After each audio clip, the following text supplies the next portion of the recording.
y vamos a nuestro estudio en la serie de Bereshit que estamos llevando, nuestro estudio en curso. ¿Se acuerdan dónde nos quedamos? No terminamos el 28. Estamos exactamente para terminar el 28, que de hecho lo vamos a terminar, vamos a buscar terminarlo. Yo creo que más bien nos vamos a quedar por ahí de un poquito antes de terminarlo, pero vamos a Bereshit o a Génesis 28.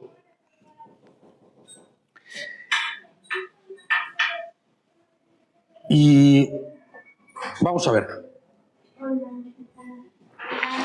Bereshit 28, capítulo 28, versículo 10. Vamos a empezar en el 10 porque, Shabbat Shalom, porque nos quedamos en el 9, ¿se acuerdan? La vez pasada terminamos en el 9. Entonces, vamos a ir a Génesis. Shabbat Shalom. Sean bienvenidas, chicas. Qué alegría que puedan llegar justo al empezar el estudio, ¿eh? Dice así el 10 de Bereshit 28 o Génesis 28. Si alguien pudiese, Pilita, checar si el audio está bien, nada más para que no vayamos a estar empezando el estudio y todavía no haya audio, ¿no?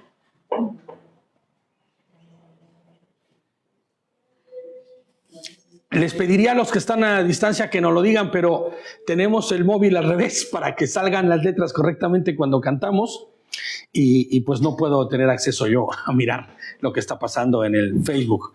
Entonces, sí, perfecto, ahí está.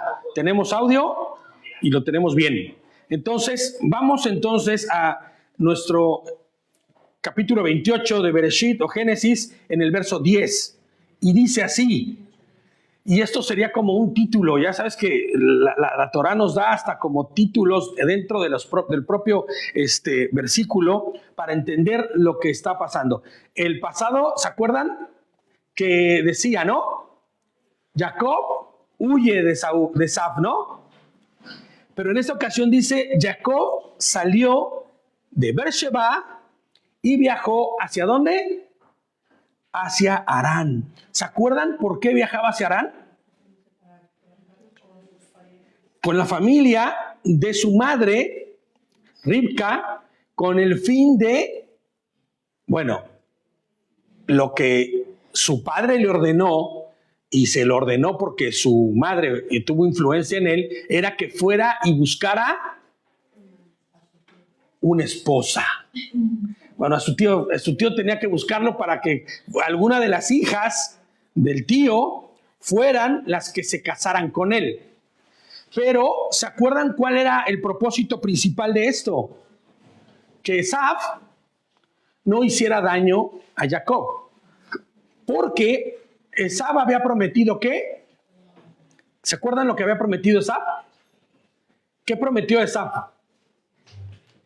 Que apenas su padre muriera, se terminara el luto, en ese momento lo iba a matar.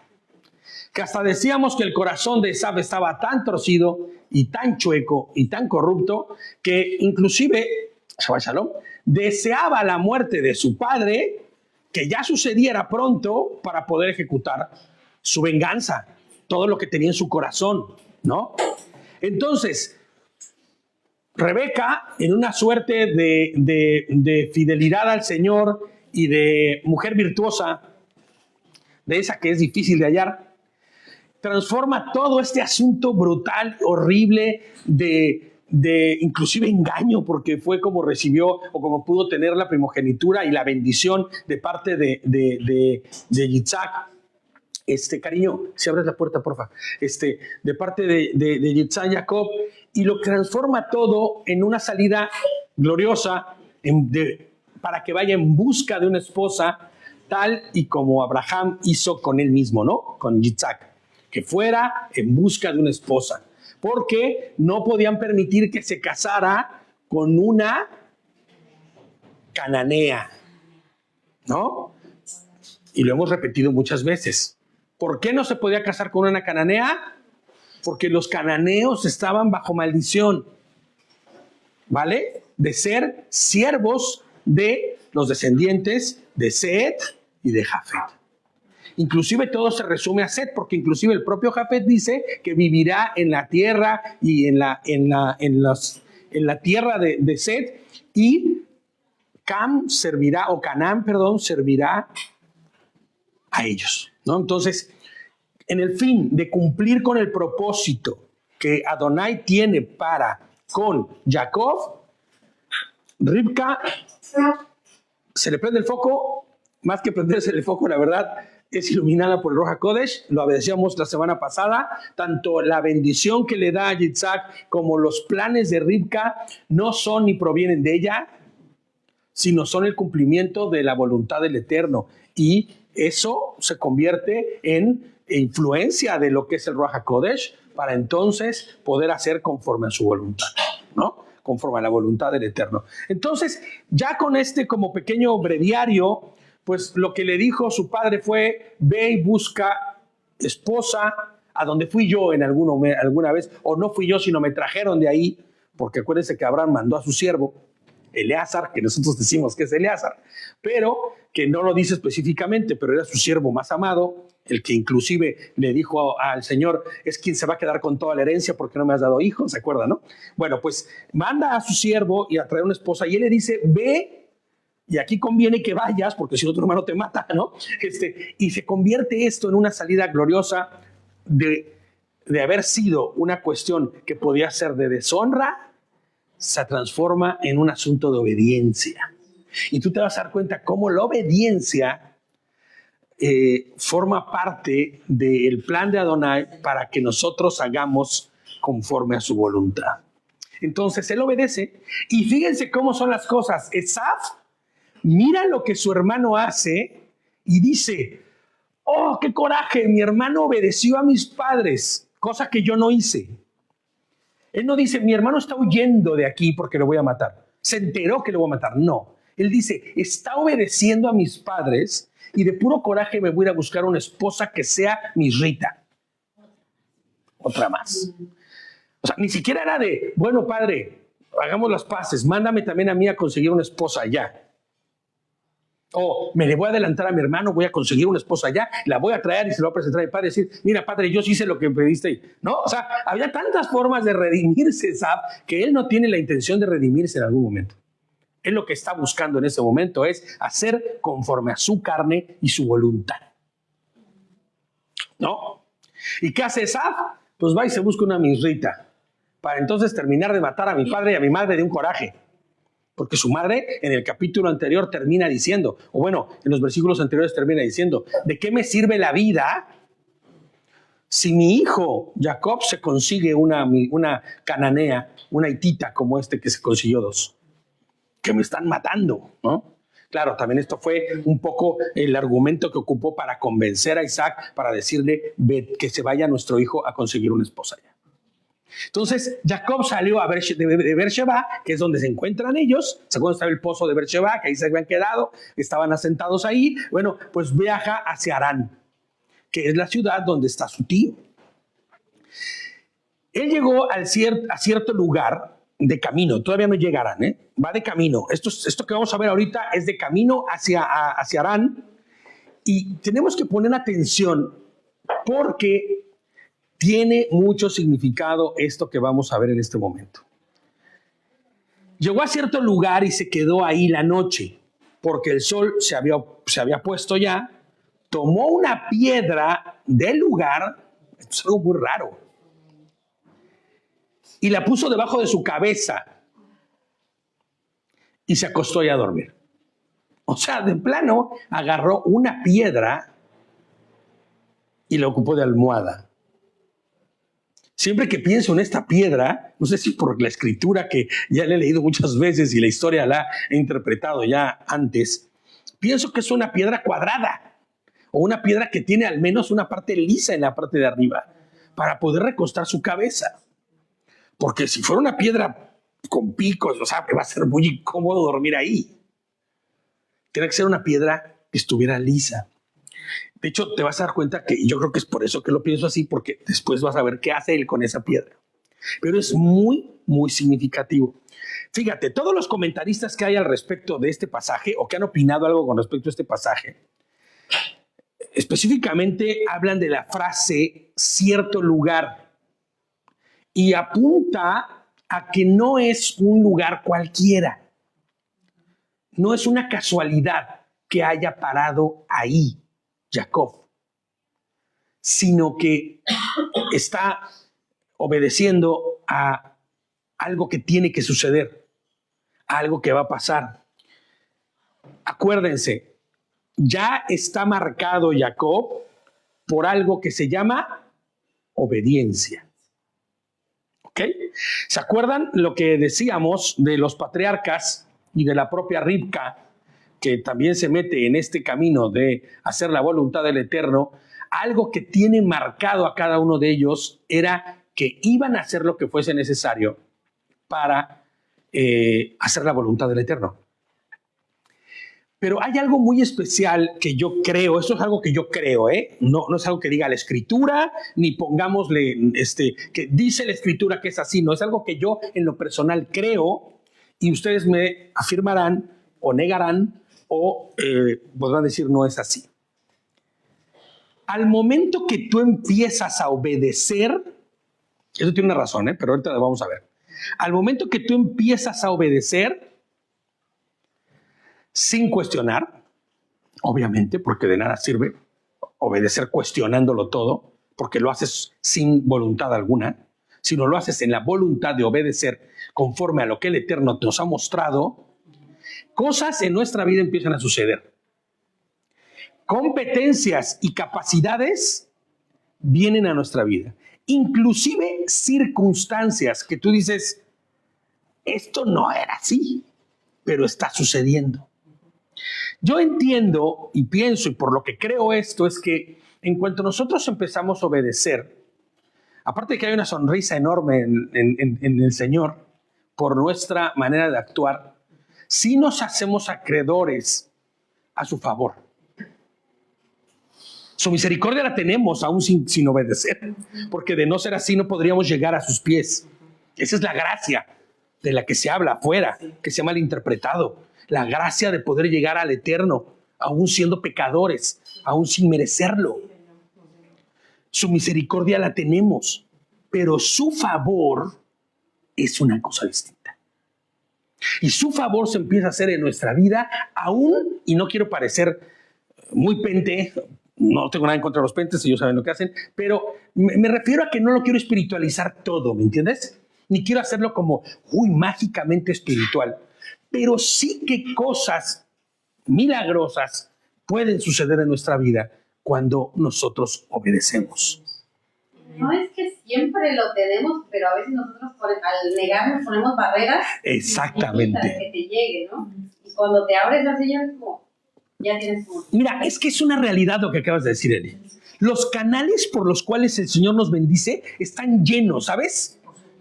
Pero nosotros le dimos vuelta con nuestra torcida vida, así, ¿no? Y no puede pasar.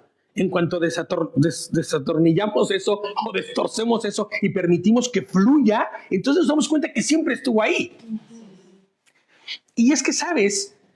Gracias al Eterno que los canales de la misericordia no se tuercen, aún con nuestra mal vivir, ¿me entiendes? Los canales de la gracia no se tuercen, no tenemos acceso a ellos, ¿no? Por eso es que nosotros hoy podemos sabernos bendecidos por el Eterno y que siempre estuvo ahí. Es milagroso, es increíble, pero siempre estuvo ahí. Pero sí es cierto que el Señor empieza a hacer cosas, ¿no? Y entre ellas empieza a hacernos saber cosas, ¿no? El Señor siempre, todo el tiempo, Él está obrando, pero como bien lo hemos comentado, nosotros somos quien ponemos la barrera por la misma situación que vivimos. Y si verdaderamente yo puedo hablar, tú estás diciendo a tu manera, yo Claro. desde el principio de que me enseñó a conocer su palabra hasta el día de hoy, El Señor nos da las competencias, las tenemos, porque Él nos dejó su Torah para ser guiados, pero muchas veces las situaciones que nos toca pasar no nos agradan, pero no nos agrada porque miramos a nuestra carne, la manera no es Hombre, claro. esta no es mi manera, pero no lo ponemos a base como está en la Escritura, porque si viviríamos como el Señor nos dejó su Torah, de verdad, mira que si viviéramos conforme a la voluntad del Eterno en todo momento, veríamos fluir. Exactamente. Eso es lo que va a suceder cuando el Señor vuelva. Al sonar de la final trompeta, seamos transformados y tengamos una naturaleza nueva, transformada, y entonces dice que la Torah estará ¿dónde? En nuestros corazones. Y entonces viviremos conforme a su voluntad. Pero al día de hoy tenemos una naturaleza caída, ¿estamos de acuerdo? Y debido a esa naturaleza caída es que nosotros actuamos y vivimos mal. Pero cuando empezamos a obedecer, suceden cosas, circunstancias y momentos. Yo estoy seguro que muchas veces de mi vida, muchas de las veces de mi vida, he estado en circunstancias y situaciones que yo no pedí estar, pero que estaban en la voluntad del Eterno para que eso sucediera como tal. Y es lo que estamos viendo aquí, ¿no? Fíjate, el sentido de la palabra es que más bien este lugar estaba predeterminado, no por elección de Jacob, ni por casualidad de Jacob, sino por el plan del Eterno que así fuese. O sea, que él llegara hasta ese punto y ese lugar y se quedara acostado ahí, tenía una razón de peso. No era lo mismo que se hubiera quedado en este lugar que el que se hubiera quedado en cualquier otra parte. De hecho, les pongo yo aquí, es muy significativo que él tomase una piedra y decidiera usarla como la base donde posar su cabeza esa noche. Todos los eventos que ahora vamos a ver apuntan a algo mucho más grande que solamente Jacob, que solamente los descendientes o los 12 descendientes que vendrán de él, que se convertirán en 12 tribus. Mucho más. De hecho, tiene un sentido escatológico y profético de lo que será en el futuro y lo que acontecerá después. Fíjense, soñó que ahí, o sea, se quedó bien dormido, ¿no? Bien cómodo en su piedra.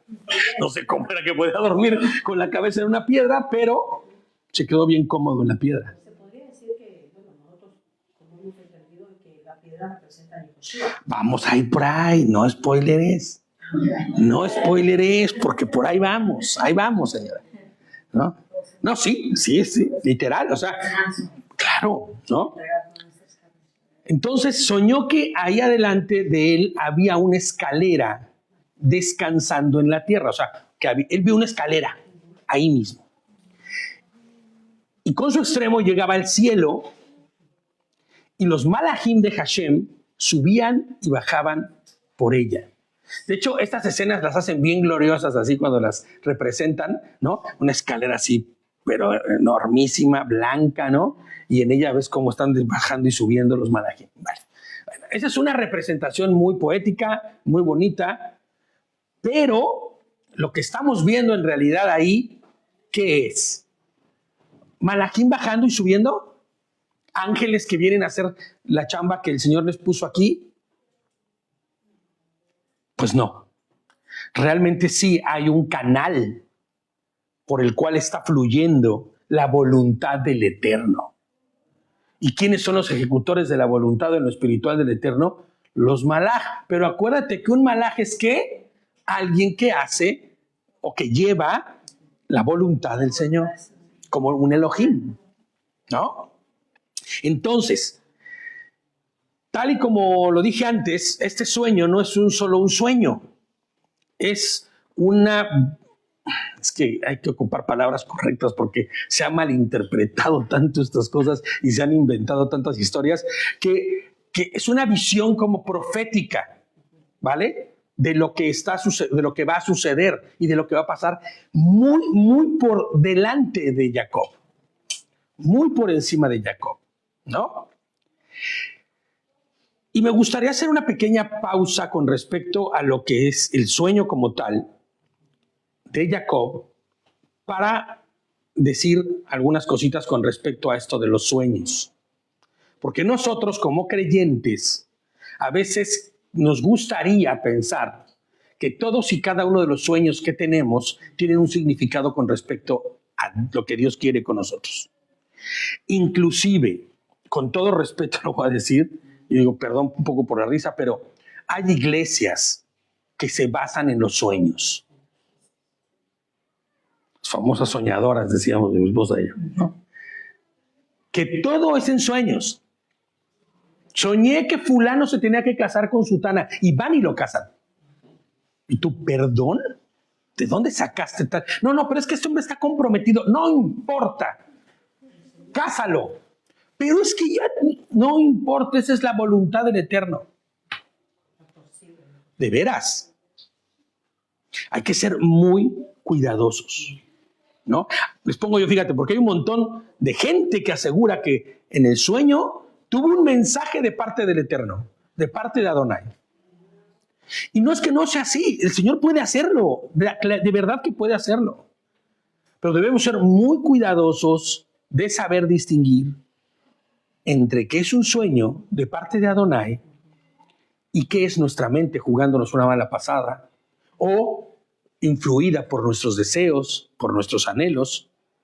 O hay una tercera cosa que nosotros no hemos considerado también. Hasatán es quien gobierna este mundo. Hasatán gobierna en lo espiritual también, en este mundo, en el plano espiritual. Y nada me hace pues dudar o pensar que también pudiese tener influencia sobre tus sueños. Tal vez. ¿No? Jugando contigo.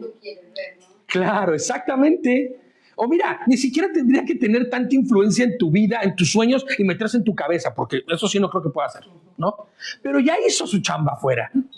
Ya actuó tan bien, hizo todo allá afuera y te instruyó y viste tantas peliculitas que te demostraban que eso podía suceder y que era que entonces tu propia concupiscencia y tu propia carne, o inclusive no concupiscencia, tus propios anhelos, buenos o malos, se manifiesten. Pero que tú lo hagas, esos deseos o esos anhelos, los hagas verdades de parte de Dios, es lo que es extremadamente peligroso.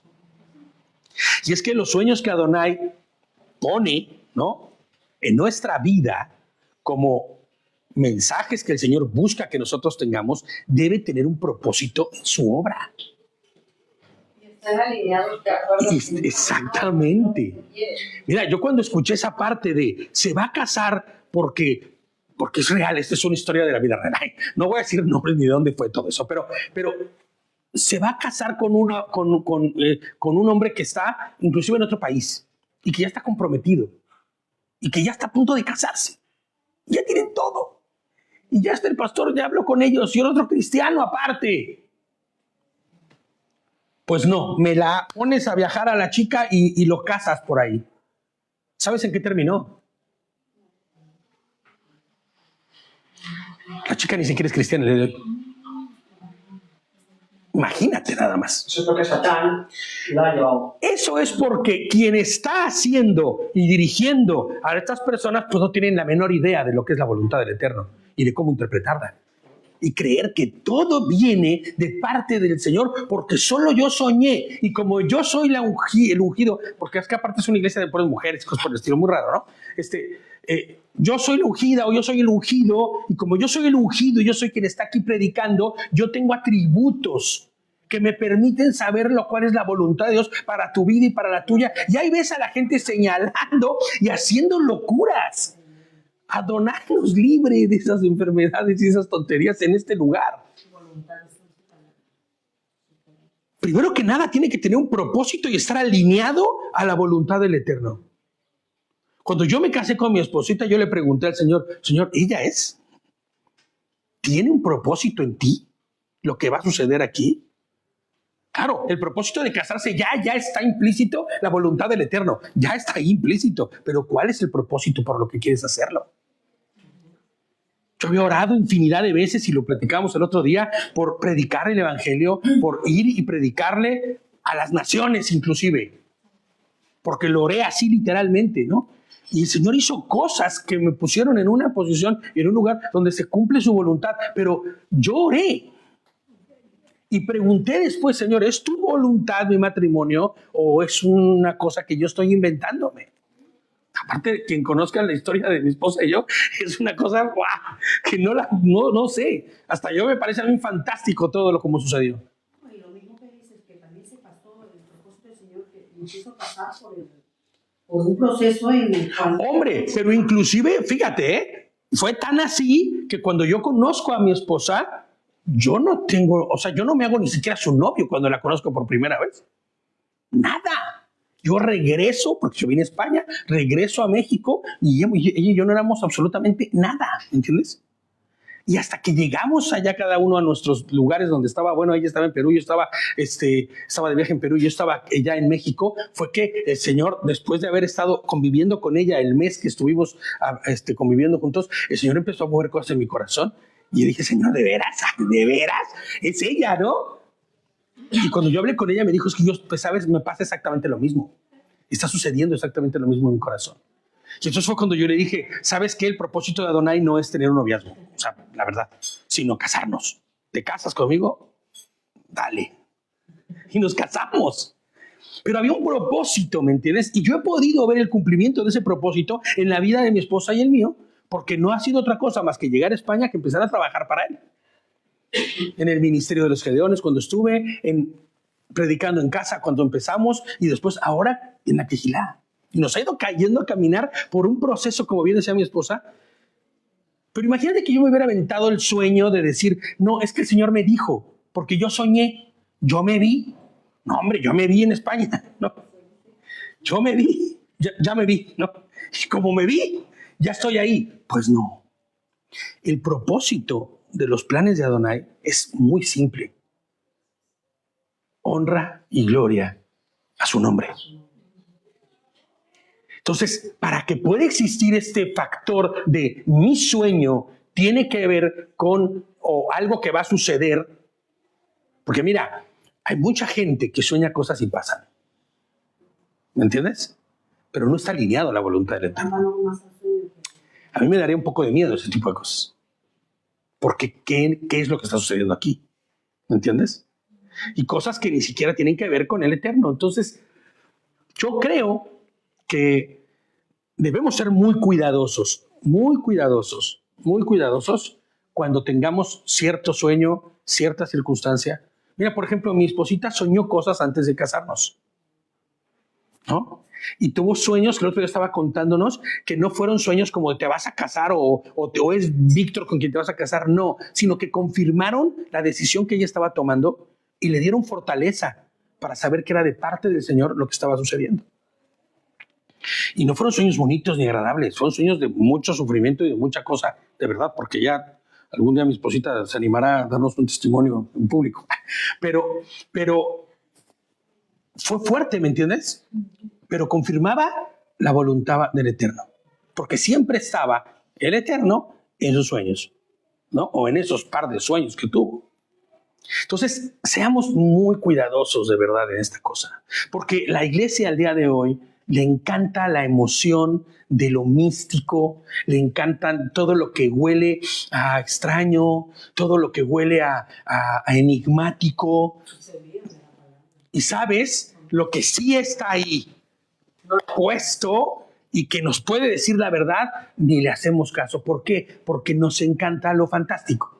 Nos ha educado el enemigo tan bien con tantas cosas que hemos visto en nuestra vida, que si no es emocionante, que si no es místico, que si no tiene un halo de cosa extraña, entonces no me gusta.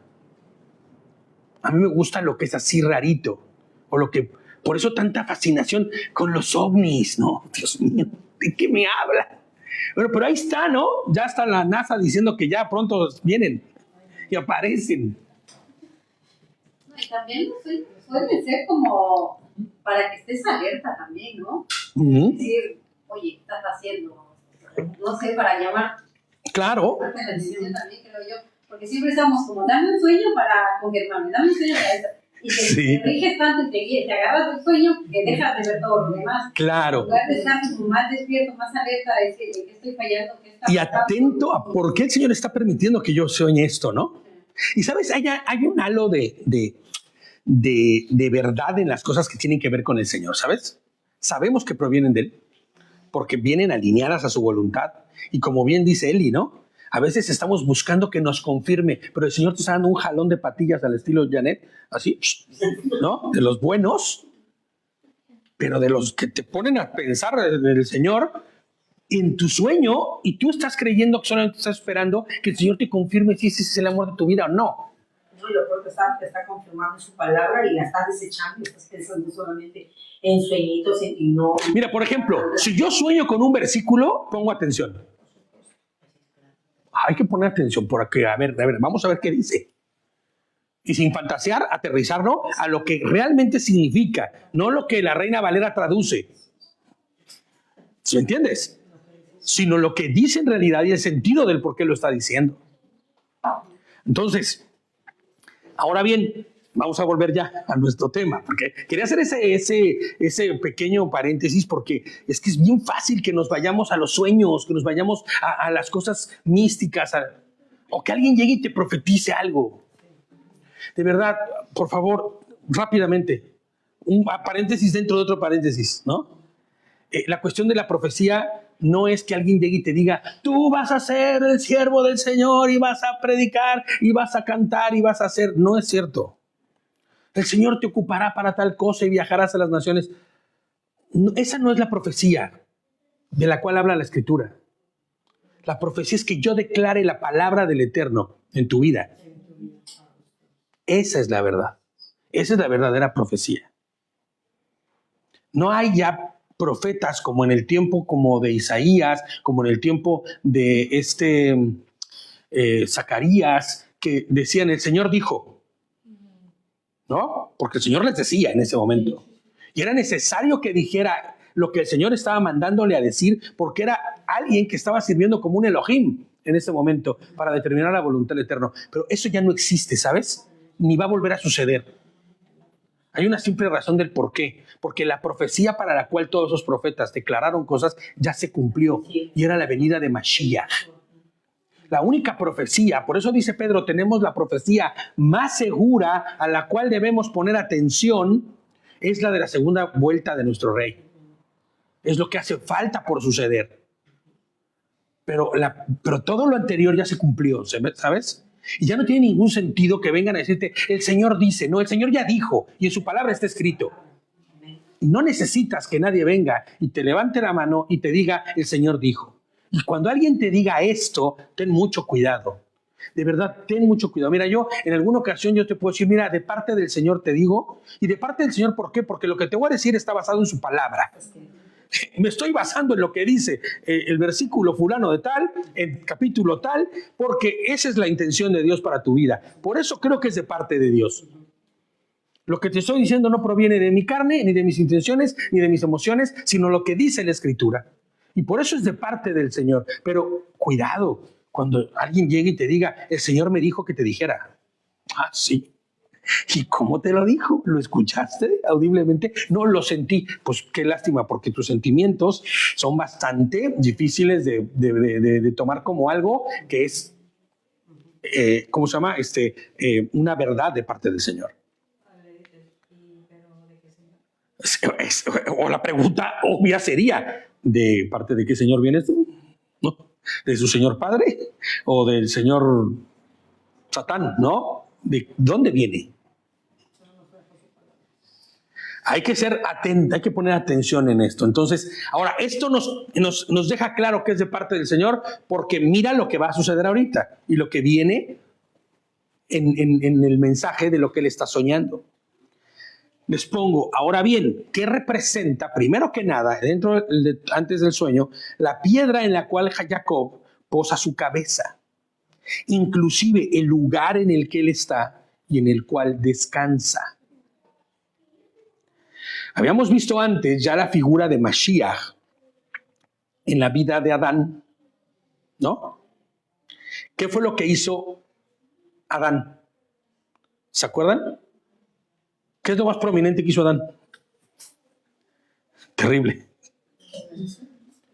Desobedeció.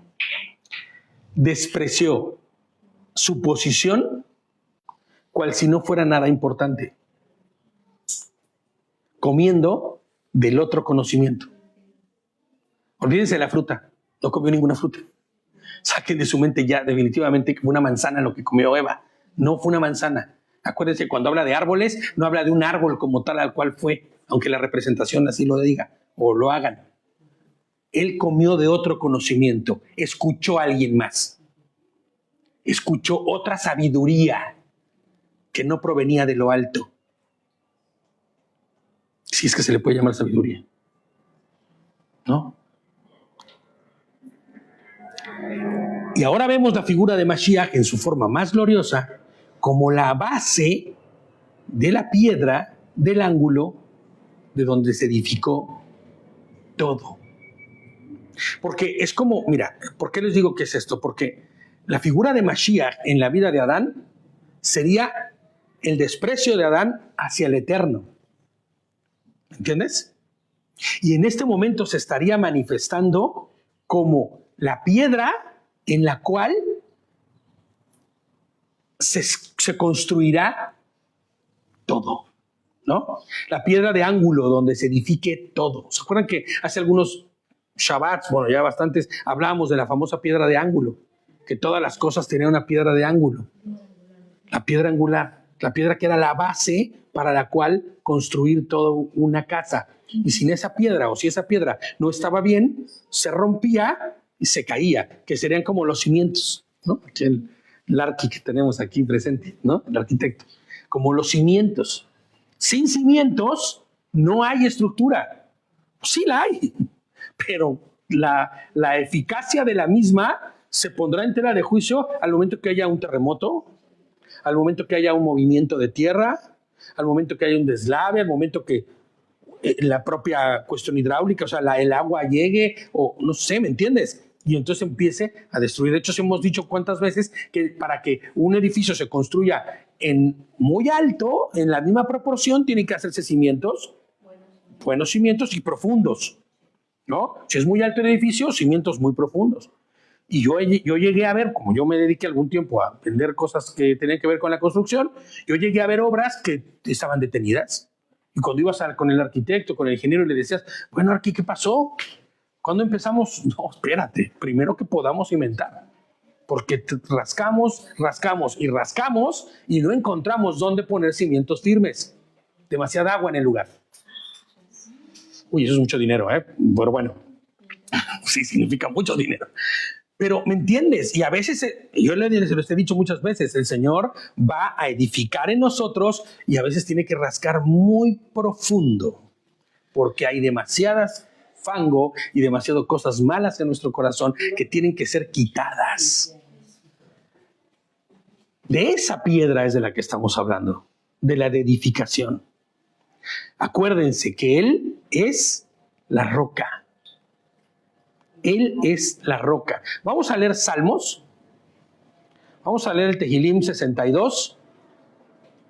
Salmo 62. Y vamos a leer el verso 1 y 2.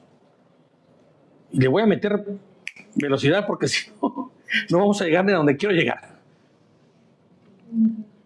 Salmo 62, 1 y 2. Dice, solo en Elohim confío tranquilo. Mi versión así dice, ¿eh? Si dice algo muy diferente a la tuya, me dices. Pues, en silencio, ¿no? Bueno, el tuyo es en silencio. Me gusta más eso, en silencio, que tranquilo, ¿eh? Aunque tranquilo también tiene que ver con el hecho de que estoy confiado, a pierna suelta, ¿no? Solo en Elohim confío en silencio, tranquilo. Fíjate. Está callado. Callado, fíjate cómo traducen, ¿eh? Pues de él viene mi liberación. Aquí dice liberación, pero es salvación también. Solo es mi roca. Solo Él es mi roca y mi salvación. Por eso en la primera parte dice mi liberación, porque esto habla de que va a ser salvado, ¿no? Solo es mi roca y mi salvación. Mi refugio, no vacilaré. O sea, imagina que Jacob en su sueño está escuchando, no es así, vamos a imaginarnos, ¿no? Que esta escalera lo que le está representando y lo que le está diciendo es esto mismo. Esto que él está viendo que baja y sube es, yo no soy ajeno a este mundo. Yo tengo el control de lo que sucede aquí y arriba. Aunque quien gobierna este mundo sea Satanás, no tiene el control de todas las cosas. Porque inclusive Satanás, para que pueda tocarte, tiene que ir y pedir permiso. Por eso cualquier cosa que pase en mi vida, cualquier situación difícil, dura o terrible, es, Señor, tú lo estás permitiendo y tiene un porqué. Es que te encañonaron y te pusieron una pistola en la cabeza y casi mueres. Todo tiene un porqué. Una razón de ser. ¿No? El Señor no permitió, tú te metiste ahí también. Claro.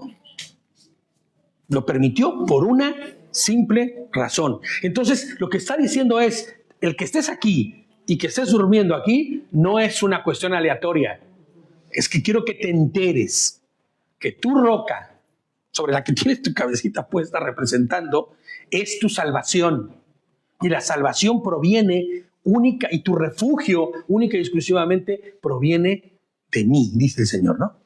No vaciles. ¿Qué significa vacilar? Un sinónimo de vacilar, ¿saben cuál es? Dudar. Exactamente. No dudes. Porque el Señor está contigo. De Barim o Deuteronomio 32:4. Vamos a buscar en la propia palabra la verdad, ¿no? De lo que representaría en la vida de Jacob esto que está viendo en este sueño. Deuteronomio 32:4 dice, Él es la roca, sus obras son perfectas y todos sus caminos son justos. Elohim es fiel y no practica la injusticia. Él es recto y justo. Todo aquel que pose su cabeza. Fíjate cómo es curioso, ¿no? ¿Dónde radican los pensamientos del ser humano? En la mente. Él está recostado sobre la roca. Y cuando te recuestas sobre la roca, suceden cosas. Tu mente está en él. Así es. Hay shalom. Porque tu mente está en la roca. ¿Quién es la roca? Nuestro Mashiach. Él es la roca. Sus obras son perfectas y todos sus caminos son justos. Jacob, relax, confía, no vaciles, porque estoy contigo, no dudes. Todo lo que hay con respecto a mí es recto y justo. Si estás pegado a mí, vivirás rectitud y justicia. Y esto no solo es para Jacob. Nosotros lo estamos diciendo de Jacob a la distancia, ¿no? O sea, lo que pensaríamos que sería. Pero eso es para nosotros hoy. Esas son tareas que nos han dejado el Señor para que nosotros no Claro. tengamos esa confianza. Y para que no dudemos y entendamos en dónde debería estar cimentada y durmiendo nuestra cabecita. ¿En qué roca? ¿En qué estás pensando? Pero también vemos la figura de Mashiach en donde se une lo terrenal con lo divino. El puente de salvación para la humanidad. El puente firme y sólido donde la voluntad de Hashem mismo se hace manifiesta. La escalera. Es Mashiach mismo, por el cual fluye la bendición, la voluntad, el perdón y la misericordia del Eterno. Primera de Pedro 2:4 dice, Cristo, nuestro Mashiach, es la piedra viva, rechazada por los seres humanos, pero escogida y preciosa por Elohim. Acérquense a Él. Fíjate lo que está recomendando aquí Pedro, Él es la piedra viva.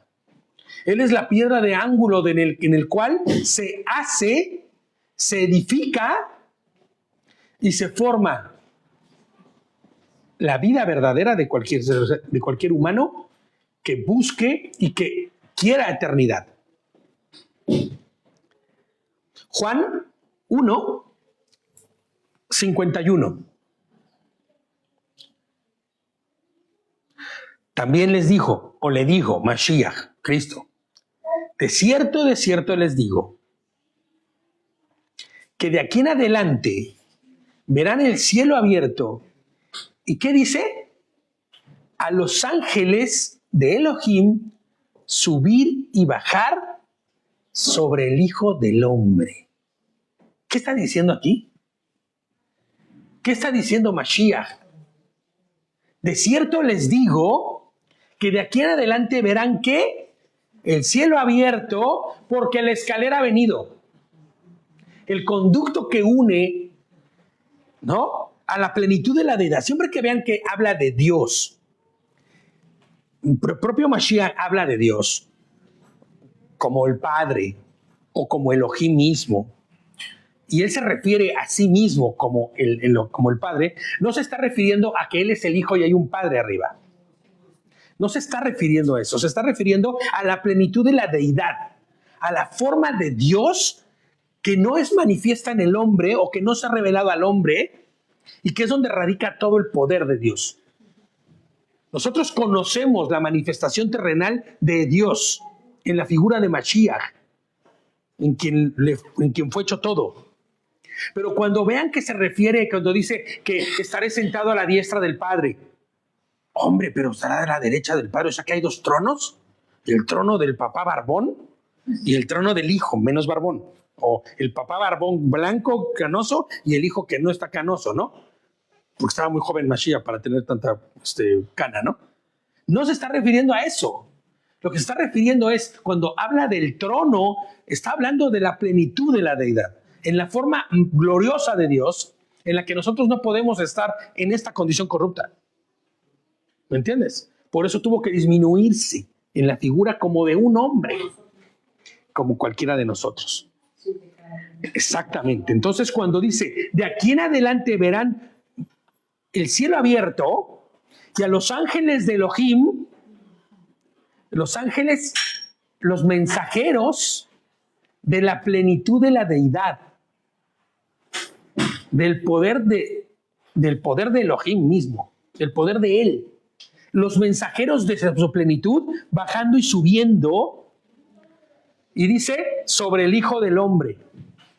O sea, verán mi gloria, verán mis propósitos, verán mi manifestación de aquí en adelante. Entonces, ¿qué vamos a ver? ¿Una escalera y vamos a ver Malachim y en ella subiendo y bajando Cristo? No tiene nada que ver, como tampoco tiene que ver la escalera en el sueño de Jacob. Es la voluntad del Eterno manifiesta en lo físico, en lo que tú puedes ver. Él es la representación misma que le fue revelada a Jacob en el plan de Hashem. Por eso te decía en un principio que esto era a futuro, muy lejos de solamente pensar en las 12 tribus. Fíjate, Jacob pronto será padre de un remanente que se convertirá en el pueblo de Hashem, pero también esta manifestación y estas promesas, o más bien esto que él está viendo, no se limita solo a las 12 tribus, sino llega hasta el día de hoy, contigo y conmigo que estamos aquí sentaditos. Entonces, vamos a nuestro texto base en el 28, el 13 dice, entonces de repente Hashem estaba parado ahí junto a él. ¡Wow! Y él le dijo, ahora, ¿es Hashem quien está parado junto a Jacob? Es la pregunta de los 64,000 millones esa.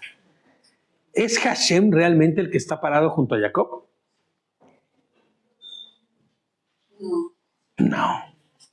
No, porque lo hemos dicho muchas veces. Nunca ha bajado a la tierra Elohim hasta que no vino Mashiach.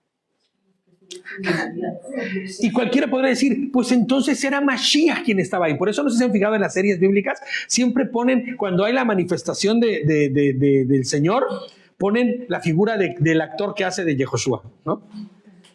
Y lo ponen así con su barba y todo, como si fuera Yehoshua. Error. Yehoshua vino una sola vez y para siempre. Bueno, vendrá después, ¿no? En su segunda venida. Pero si hubiera venido antes, tendría que haberse disminuido y haberse despojado de su deidad un montón de veces. Y eso no ha sucedido. Perdón, no sucedió en ese momento. Sucedió cuando vino Mashiach. Entonces, como lo hemos dicho tantas veces ya, era un malaj. Era un Elohim. Alguien que portaba la voluntad del Eterno como un embajador. ¿Se acuerdan que hemos dicho? Los embajadores, cuando llegan a un país, los tratan como si fuera el presidente mismo o el rey. Porque es un embajador que está llevando las intenciones de quien lo envía. ¿Vale? Entonces le dijo, yo soy Hashem, el Elohim de Abraham, tu padre. Acuérdense que cuando se refiere en la palabra tu padre, y no era su padre, está hablando de la intención de como eres hijo de, ¿no? Como eres hijo de, es como si, por ejemplo, a mi bisabuelo, yo dijera, como mi padre que vivió en tal ciudad. No era tu padre, era tu bisabuelo o tu abuelo, pero como forma parte de tu linaje, en la escritura siempre se menciona como padre. ¿Ok?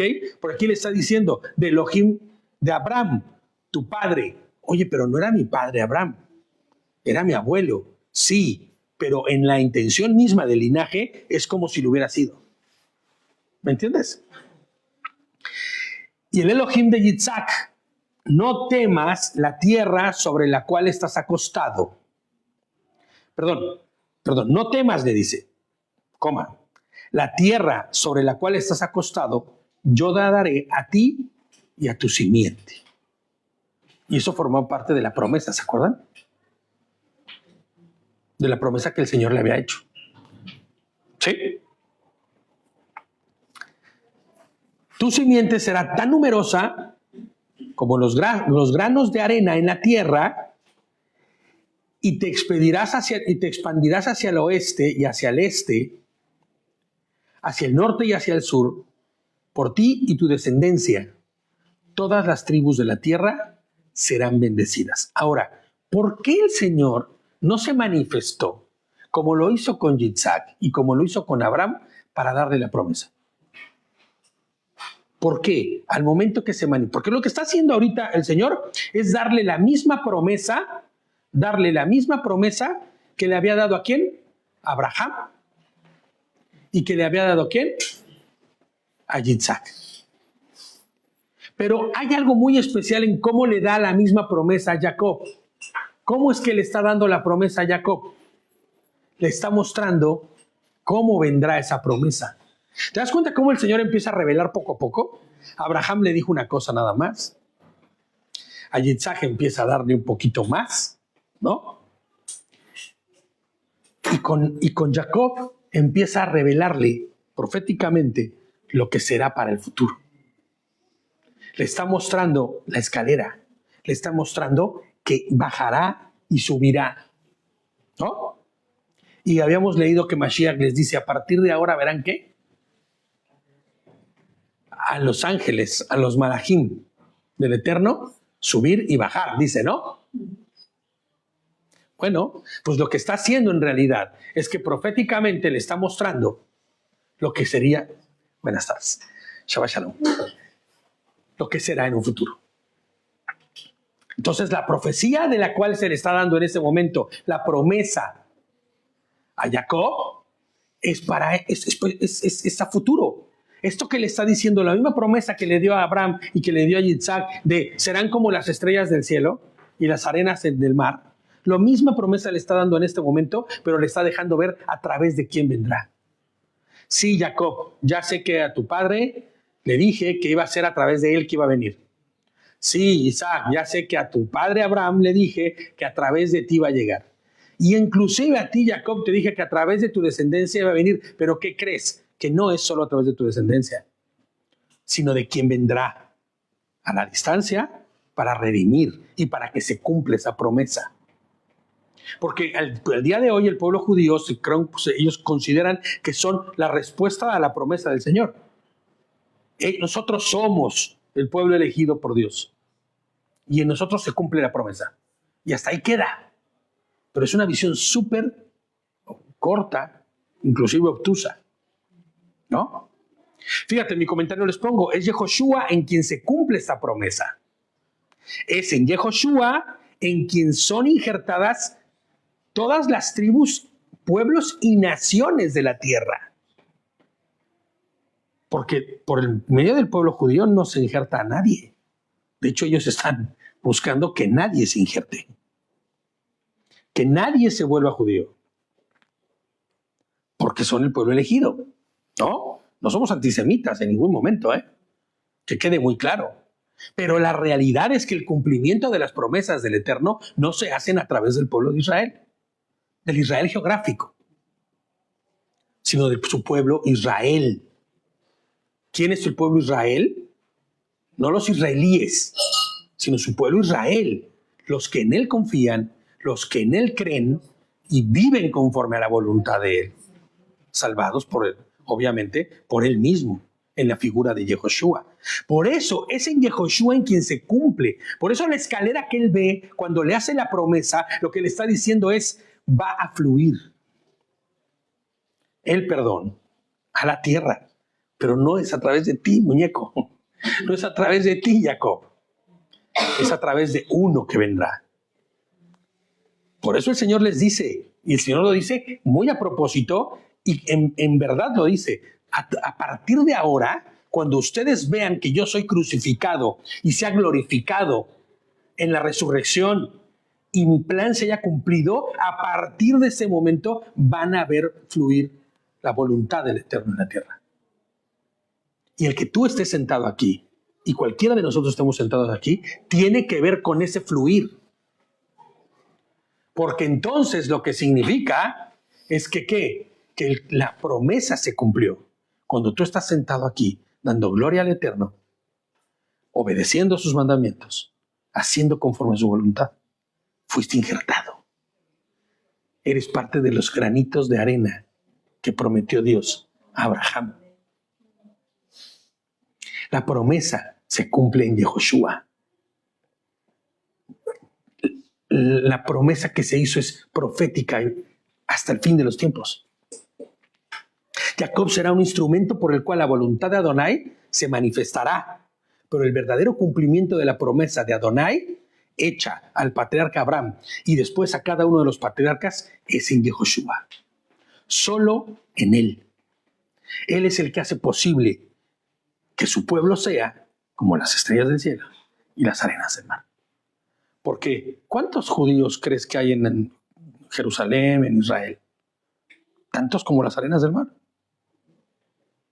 No. Tanto como las estrellas del cielo.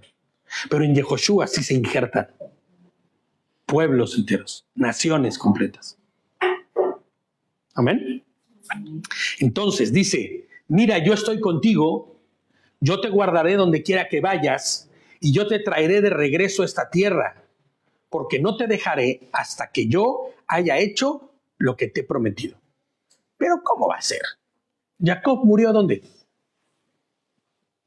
¿Alguien se acuerda dónde murió Jacob? ¿Dónde estaba viviendo Jacob cuando murió? Volvió a donde estaba. ¿Dónde estaba Jacob cuando murió? Egipto. En Egipto, en Misraim. Sí. Pero si murió en Misraim, ¿cómo que va a regresar a la tierra que le dijo? No, pero le dijo a José. Ya sabía que iban a decir eso, pero no se refiere a eso. Claro, él le dijo a su hijo, Joseph, no dejes que mis huesos se queden aquí. Por lo que más quieras, entierra mis huesos en la tumba de la que compró Abraham, ¿te acuerdas? Ahí, en esa que le compró a Mamre, ¿no? Pero no se refiere a eso. Al final le pregunta dónde descansan tus huesos, ¿no? A dónde vaya. Lo que pasa es que acuérdate que a partir de este momento, bueno, más adelante no lo vamos a ver todavía, el Señor le va a cambiar el nombre a Jacob. Israel. Y le va a poner Israel. Todo lo que está diciéndole en este momento no se lo está diciendo a él para él. Por eso es muy importante, y también quiero hacer un paréntesis con esto, que cuando nosotros veamos promesas del Señor en la Torá para nuestra vida, muchas de ellas ni siquiera su cumplimiento van a ser en esta vida. Sí queda claro. No para nuestra vida física en este mundo y en este plano, sino muchas de ellas son para la eternidad. Para cuando estemos en su presencia y entonces el cumplimiento de todo lo que el Señor nos promete cuando seamos transformados se lleve a cabo. Hay quien dice, no es que el Señor no es fiel porque no me ha cumplido mi promesa. Ya la cumplió, solo que la ejecución de esta no es aquí, es en la eternidad. Y las promesas que le está dando en este momento a Jacob, ni siquiera Jacob las va a ver, sino lo que será Jacob en el futuro, que después se convertirá en Israel, en su descendencia. Pero vamos mucho más allá, porque está hablando de Yehoshua mismo y de cómo todos los pueblos serán injertados en él. ¿Se acuerdan cómo acabamos el estudio pasado? No se trata ni de qué, ni de griego, ni de judío, ni de hombre o mujer, ni de libre o de esclavo. Se trata que el favor de Adonai es para todos exactamente igual. Esta promesa no está hecha solo para las 12 tribus y los integrantes de las 12 tribus, sino para todos aquellos que se conviertan al Señor y formen parte del pueblo del Rey de Reyes y Señor de Señores. ¿Vale? Claro, claro. Ahora, la pregunta sería, ¿tú eres Israel? ¿Somos Israel? ¿Somos Israel o no somos Israel? Claro que somos Israel. Porque el Israel del que está hablando aquí es el que cumplirá o en el que se cumplirá la promesa que el Señor le está dando a Jacob. Claro que los judíos forman parte de eso, porque son descendientes directos de Jacob. Bueno, no todos, ¿eh? Ahora están prohibiendo las pruebas de ADN porque resulta que los judíos tienen, o los que son judíos, tienen, o tendría que decir hasta tenemos, porque yo soy descendiente de un judío, ¿no? Una genética o un gen que es específico y que marca que eres judío. Al día de hoy están prohibiendo que se hagan esas pruebas para determinar si esa genética, porque se está descubriendo que hasta los que están liderando Israel no la tienen. O sea que ni judíos son. Para que me entiendas, ¿no? Entonces, no se trata de cuestiones étnicas. Se trata de cómo eres injertado en el pueblo de Dios. ¿Se acuerdan de Caleb? Lo hemos dicho muchas veces. Caleb fue el líder de la tribu de Judá cuando conquistaron la tierra prometida. Caleb ni siquiera era judío, ni siquiera formaba parte de los descendientes de Jacob. Él no era descendiente de Jacob. Él era de otro pueblo, pero creyó. Rahab, Ruth, todos y cada uno de los que han sido injertados porque le dijeron que tu Señor será mi Señor, tu Dios será mi Dios, tu Elohim es mi Elohim. Eso es lo que te convierte y te hace pueblo del Eterno. Yo estoy contigo, yo te guardaré donde quiera que vayas. Le dice, ¿no? Y yo te traeré de vuelta a esta tierra. Claro, porque la tierra a la que se está refiriendo, de hecho, al final de la promesa, cuando lo vemos en una escala hasta el final del camino, no es ni siquiera la tierra de Israel. Esa porción geográfica que está delimitada por Líbano, Egipto, Gaza, no tiene nada que ver con esa zona. Tiene que ver con que la tierra prometida que Él nos dará es la Nueva Jerusalén. Es una tierra que tiene que ver con lo espiritual, con la eternidad. Sí, nos queda claro. Esta promesa, les pongo yo aquí, no le es solo para Jacob solamente, sino para los que desciendan de él. Y no me refiero solamente a la cuestión de sangre, ¿no? Sino como hemos dicho. Esta es la verdadera bendición que Jacob esperaba recibir y que Esaú perdió. Esaú, ¿se acuerdan? Esto es lo que verdaderamente iba a recibir como promesa y como bendición. Pero Esaú estaba pensando ¿en qué? En lo material, en el dinero de su padre, en el poder. Así es. Entonces dice, Jacob despertó de su sueño y dijo, o sea, él estaba convencido verdaderamente que este sueño provenía de parte del Eterno. Ciertamente Hashem está en ese lugar. Y no lo sabía, dice él. Asustado dijo, o sea, asustado con temor, ¿no? Temeroso en otras versiones dice, pero no con miedo de... No, sino respetuosamente hablando, con toda la honorabilidad que esto conlleva, dijo, cuán sublime es este lugar. No es otra cosa que la casa de Elohim y la puerta del cielo. Él reconoce que lo que acaba de ver es una puerta. ¿Me entiendes? Jacob se levantó temprano en la mañana, tomó la piedra que tenía debajo de la cabeza. Él entiende muchas de las cosas que estamos explicando aquí, aunque no haya habido nadie que se las explicara, porque fíjate lo que hace. La puso como piedra de señal y derramó aceite de oliva sobre ella. O sea, la ungió. Qué curioso, ¿no? ¿Tú harías eso? ¿Tú traes una botellita de aceite de oliva en tu alforja o lo de donde vengas y dormiste sobre una piedra y soñaste algo que te impactó de parte de Dios y lo primero que haces es ungir una piedra? No es natural, ¿me entiendes? Entonces, Jacob se levantó temprano en la mañana, tomó la piedra que tenía debajo de la cabeza, la puso como piedra de señal, derramó aceite de oliva sobre ella. Vamos a leer Salmo 118, el 21 y el 22. Ya vamos a acabar, ¿eh? Salmo 118, del 21 al 22. Te alabo, Señor, porque me escuchas y porque me das tu salvación. La piedra que los constructores rechazaron ha llegado a ser piedra angular. Y les pongo yo aquí, fíjate, es fascinante cómo Jacob de alguna forma entiende la profecía del Señor y de cómo será y que Él vendrá, cómo Hashem desciende, ¿no? En la figura de ¿quién? De un ungido. ¿Qué significa Mashiach? ¿Qué significa Cristo? Ungido. Bueno, Mashiach tiene un concepto mucho más profundo en hebreo, que significa en quien permanece la unción. No es una unción que va a desaparecer, es una unción que permanece. Dice, la roca que los constructores rechazaron es la que va a ser ungida. Primera de Pedro 2:4. Acérquense a él la piedra viva, rechazada en verdad por los hombres, pero escogida y preciosa delante de Hashem. Él es nuestra piedra preciosa, la más preciosa que cualquier diamante y más valiosa que el oro. Él es la roca sobre la que está fundada nuestra salvación, nuestra existencia.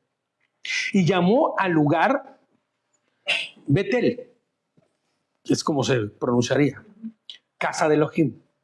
Pero el pueblo se había llamado, pero ese pueblo se llamaba originalmente Luz. No nos vamos a meter en explicar esa parte porque tiene un significado, pero no nos vamos a meter ahí porque si no, no vamos a terminar mañana. Juan 8:12 dice, Yehoshua dijo, yo soy la luz del mundo, el que me siga no andará en tinieblas, sino que tendrá la luz de la vida. Jacob hizo este voto, si Hashem Elohim está conmigo y me guarda en este camino que estoy viajando, dándome pan para comer y ropa para vestir, para que regrese a la casa de mi padre en Shalom. Perdón. Ay, Dios mío. Es que se me cerró esto, espérame. Juan, perdón. 8:12. Sí, espérenme. Porque se me cerró esto. Esperen un segundito. Ya estamos casi por acabar. Dice, para que regrese a la casa de mi padre en Shalom, entonces Hashem será mi Elohim. Y no es que él lo esté cuestionando, ¿eh? Lo que está diciendo es, para que yo pueda hacer esto, necesito el favor de Hashem. Y necesito que él sea mi Elohim. Porque si no, no lo puedo hacer. No tiene ningún sentido. Después de lo que acabo de soñar, viendo bajar y subir la voluntad del Eterno, ¿no? Su favor, sus bendiciones. Sin él no puedo. Y no es que él cuestione y diga, pues si el Señor me ayuda, entonces es mi Elohim. No, que el Señor me ayude siendo mi Elohim. ¿No? Y esta piedra que he puesto como piedra de señal será la casa de Elohim. Fíjate lo que son las cosas, ¿no? ¿En quién habitamos nosotros? En la roca fuerte, que es nuestro Señor. El Mesías. El Mesías eterno, ¿no? Yehoshua HaMashiach, Jesucristo. Será la casa de Elohim y de todo lo que tú me des, yo fielmente regresaré una 10ª parte. Aquí empieza a hablar del diezmo. Ya hemos explicado antes, en una parashá que corresponde a esto que tiene que ver con el diezmo, no lo vamos a tocar ahorita, pero ya lo hemos explicado. Como resumen rápido, los diezmos no se dejan en la iglesia, ni se le dan a nadie. Los diezmos se ocupan para la gente que lo necesita. Las viudas, porque ese era el propósito de los diezmos en el templo. Cuando tú llevabas tu diezmo al templo, quedaba listo para que fuera alguien en pobreza, en necesidad, y tuviera cubierto todo lo que esa persona necesitaba. Entonces, al no haber templo el día de hoy, ¿qué hacemos? ¿Vamos a la quejilá, a la iglesia, y le dejamos en la iglesia nuestros diezmos? No, no es el propósito. Bueno, que es el propósito de muchas iglesias allá afuera, ¿no? Que sí que lo hacen. Pero nosotros, nuestro propósito no es ese. ¿Qué hacemos y decimos? Tú conoces mucha gente. Tú tienes mucha gente a tu alrededor que tiene necesidades. Primero los de casa, decimos, ¿no? Los del pueblo, los del Señor. Pero también allá afuera hay mucha gente que lo necesita. Entonces, no dejes de dar tu diezmo porque es un mandato de parte del Eterno, pero dáselo a quien lo necesita. Si conoces a gente que tiene necesidad, ocupa ese diezmo, esa parte de lo que el Señor te está dando, que te lo está dando con un propósito para la manutención de tu vida y todo lo que tienes, pero obedece, da ese diezmo a quien lo necesite. Muchos de nosotros se lo damos a nuestros padres porque tienen esa necesidad, ¿no? Y le damos a nuestros padres o le damos a la gente que necesite, ¿no? Si tú tienes esa cuestión, pues hazlo. Ya está explicado en este estudio, ya si quieren se los pego abajito de la parashá. Ahora bien, es en este lugar donde los comentaristas e historiadores judíos como Rashi y Abarnabel y muchos otros más aseguran que este es el monte Moriah.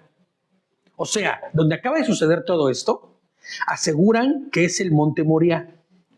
¿Se acuerdan qué sucedió en el monte Moriah? Bueno, no, espero que se acuerden porque está buena la pregunta. Esa es como para de 100 puntos esa, ¿eh? Pero bueno, no lo voy a esperar que me la contesten. Es el lugar donde Abraham lleva a Yitzhak, ¿para qué? Para ofrecerlo como sacrificio a Hashem. El monte Moriah, que saben que no es sacrificado. Lo que hace es darle una muestra de su devoción, obediencia total al Señor. Eso es lo que hace Abraham. Y Hashem a su vez le muestra la forma en que será justificada la humanidad entera. En ese mismo monte tuvo una revelación Abraham, no idéntica, pero sí en el mismo sentido que la que acaba de tener Jacob, que era mostrarle el proceso en el cual vendría la redención y el proceso en el cual se cumpliría la promesa que el Señor le estaba dando. Por eso le dice, Dios proveerá, ¿no? Proveyendo un cordero para el sacrificio, la tipificación perfecta de la cruz del Calvario. Y en este mismo lugar donde se asegura que fue crucificado nuestro Redentor Mashiach. O sea, aseguran que el mismo lugar desde el monte Moriah es lo que después, posteriormente, se conoce como el monte ¿de qué? Del Calvario. El monte de la calavera, que se le conoce. Entonces, imagínate, yo no puedo asegurarlo, pero si esto fuese así, como tal, que este mismo lugar fuera, estaríamos viendo cómo se le fue revelado y cómo le dice a Jacob, volverás a este lugar, ¿no? A recibir la bendición. Pues claro, porque en ese lugar donde fue crucificado Mashiach es donde nosotros tenemos la verdadera bendición, que es la redención. Ese es el plan codificado que Hashem le revela primero a Abraham y después a Yitzhak. Y ahora a Jacob en este sueño. Y las palabras de Abraham y de Yitzhak de camino al monte donde iba a sacrificar a su hijo retumban en nuestra cabeza de una manera brutal después de saber esto. Hashem proveerá. Y Hashem proveyó. ¿Y sabes a quién proveyó? Se proveyó a sí mismo para hacer el corbán perfecto. El corbán de Pesaj.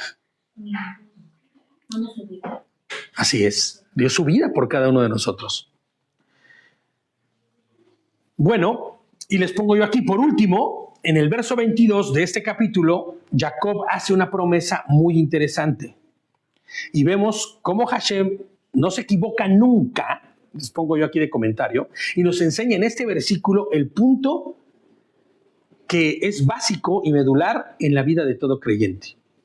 Dice el 22, y esta piedra que he puesto como piedra de señal será la casa de Elohim, y de todo lo que tú me des, yo fielmente regresaré una 10ª parte. Pero quiero que nos enfoquemos en la parte donde dice, esta piedra que yo pongo aquí, esta señal, será el cimiento para construir la casa de Elohim. Y la casa de Elohim no es otra cosa más que Mashiach mismo, en su redención y en su obra. Esta misma afirmación, les pongo yo aquí, de parte de Jacob, debería ser la misma afirmación que cada uno de nosotros deberíamos decir y hacer. Tú, el único y verdadero Elohim vivo, Hashem Yehoshua, HaMashiach, eres en quien fundamento todas y cada una de las áreas de mi vida. Eres la roca de ángulo en quien hemos construido y edificado nuestras vidas. Hoy puedes decir tú eso. Hoy tú puedes decir eso. Es en el Señor en quien está basada toda mi vida. Es en Mashiach, es en Cristo, en quien pongo atención para todo lo que he edificado y edificaré para el futuro. Pues solo a través de Él tenemos acceso a la Va, a la plenitud de la deidad. ¿Se acuerdan? Solo a través de Él tenemos redención y solo a través de Él tenemos eternidad. Vamos a leer un par de versículos para terminar. Juan 10:9. ¿Se acuerdan que vio Jacob, no? Una puerta por la cual descendía en una escalera el Señor mismo, ¿no? Yo soy la puerta. Juan 10:9, es Yehoshua hablando, es Cristo hablando. Yo soy la puerta. El que entre por esta puerta, que soy yo. Juan 10:9. ¿Sí? Que soy yo. No primera de Juan, Juan 10:9. Yo soy la puerta. El que entre por esta puerta, que soy yo, no te lo deja ni siquiera a que lo imagines. Te dice quién es la puerta. Que soy yo, será salvo. Se moverá con eterna libertad y hallará pastos. O sea, se refiere como ovejas a que hallaremos abundancia de lo que necesitamos. Esta promesa es para esta vida. Es para la eternidad. Es para la vida eterna. Quien me halle a mí tendrá vida eterna y no le faltará nada. Yo soy la puerta. Y para entrar a la vida eterna es solo a través de mí. Juan 14:6. Ya cualquiera lo conoce. Es de caballito de batalla. Yo soy el camino, la verdad y la vida. Les dijo Yehoshua, ¿no? Nadie llega al Abba. Acuérdate, cuando diga al Padre, es el Abba, la plenitud de la deidad. Nadie llegará a la plenitud de la deidad si no es a través de mí. Al cielo, en términos comunes.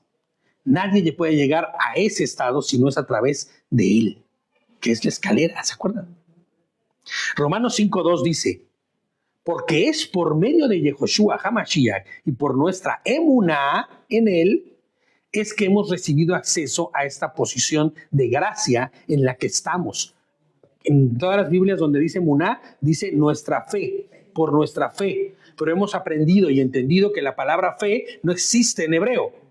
Fue algo que se interpretó después en griego, pero que en realidad está hablando de emuná. ¿Qué era la emuná? La educación que hemos recibido de parte de Dios para entender su voluntad. Entonces, cuando dice que es a través y por nuestra emuná, no es que nosotros tengamos que hacer algo para que esto suceda, sino que es a través de conocerlo a Él y conocer su obra, es que hemos recibido acceso a esta posición de gracia en el que estamos. ¿Mande? Claro, pues la voluntad de Él. Esperando con alegría y confianza que podamos participar de la gloria de Elohim. Es a través de la fe que nosotros sabemos que va a venir el Señor. ¿Qué es la fe? Más bien es que conociendo su palabra, conociendo su plan y conociendo su voluntad, la emuná, es que tenemos confianza de que vamos a participar en su gloria en el último día, cuando Él vuelva.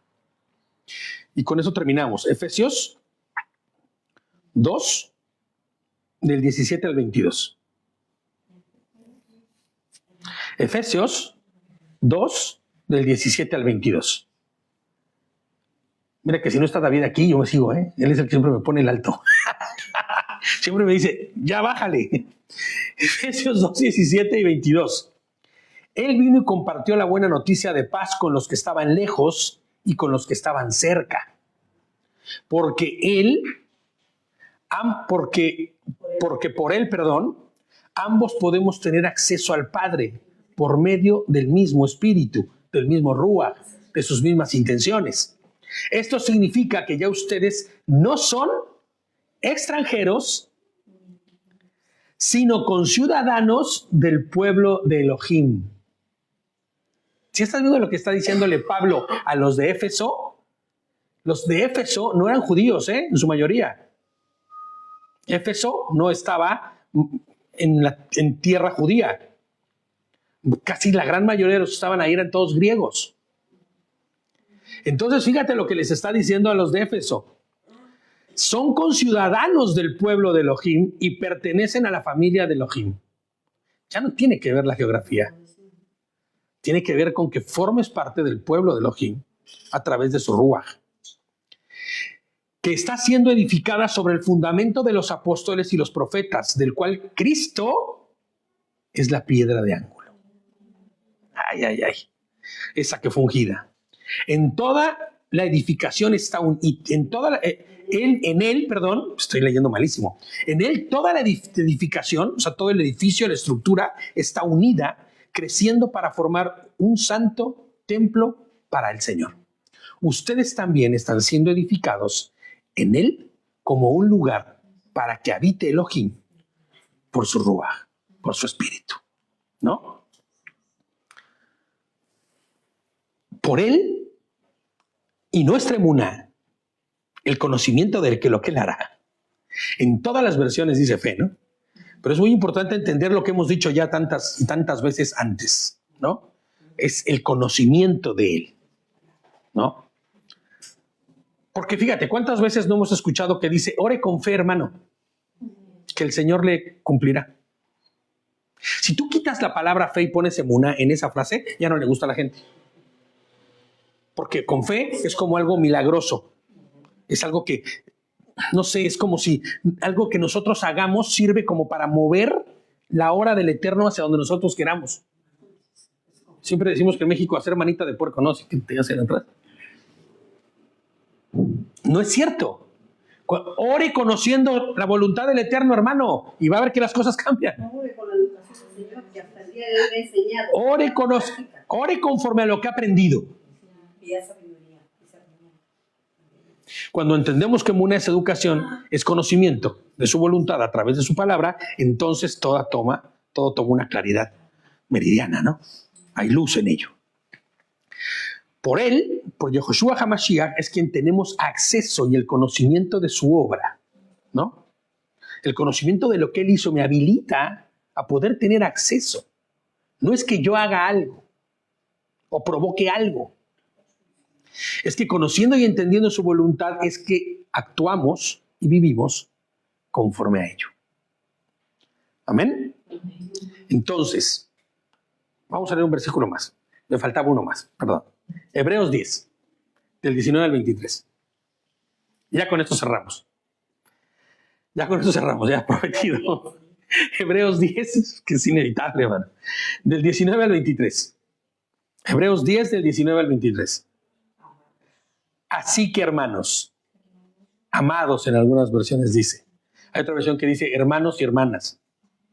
Siendo que tenemos plena confianza para entrar en el Santísimo, para entrar en el lugar santísimo por la sangre de Yehoshua, Hamashiach, mediante el camino nuevo y vivo que Él nos abrió a través del velo, es decir, su cuerpo.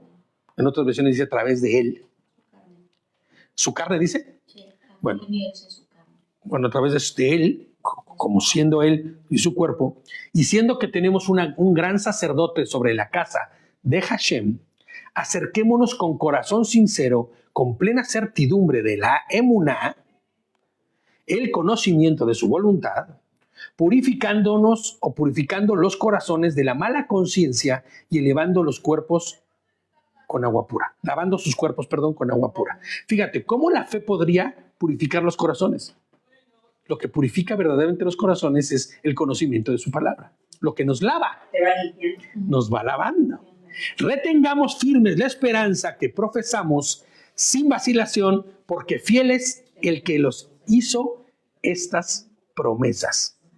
Somos portadores de las promesas. ¿Cuáles son las promesas de las que habla aquí? ¿Cuál es la promesa? Pues no es otra más que la que le hizo a los patriarcas. La promesa que se le hizo a Abraham, que se le hizo a Isaac y que se le hizo a Jacob. Pues nuestro Mashiach, en él se hacen posibles esas promesas. Retengamos tan preciosas promesas como esperanza para vivir en este mundo caído, corrupto, con la fiel esperanza de que Él ya nos dio eternidad y a través de Él somos convidados a ella. Bendito el Eterno, Baruch Hashem, por eso. Toda la honra, toda la alabanza y loor sea a nuestro Rey y Elohim vivo, a nuestro Señor Yehoshua Hamashiach, porque lo ha hecho todo. Amén. Entonces respondamos como respondió Jacob. ¿Cómo fue que respondió Jacob? ¿Se acuerdan? En obediencia. Y convirtió lo que era el desastre de todo lo que era, hasta para deshonra de él de salir huyendo, en algo que era de mucha honra y de mucha gloria, y que se va a convertir en el cumplimiento de la promesa del Eterno, solo porque obedeció. Obedezcamos entonces. Amén. Hijo, te encargo, ponle ahí Shabbat Shalom a todos. Espérate, porque hay que despedirse de la gente. Shalom a los que están en México y shalom a los que estamos aquí también.